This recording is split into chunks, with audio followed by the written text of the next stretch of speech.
दृष्टीने एक असणार आहे.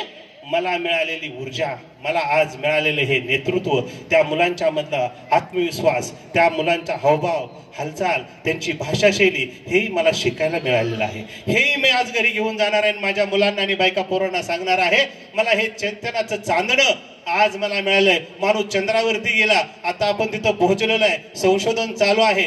तुमच्या रूपानं मला ही संशोधनाची एक संधी मिळालेली आहे आणि ही चैतन्याची संधी मी माझ्या घरी घेऊन जाणार आहे. संपूर्ण घरभर ही संधी पसरणार आहे आणि माझ्या मुलांना सांगणार आहे, कधीतरी एकदा त्या कोराळ्यात जा आणि तिथल्या वक्तृत्व स्पर्धेमध्ये भाग घे आणि मग तुला कळेल वक्तृत्व स्पर्धा काय असते.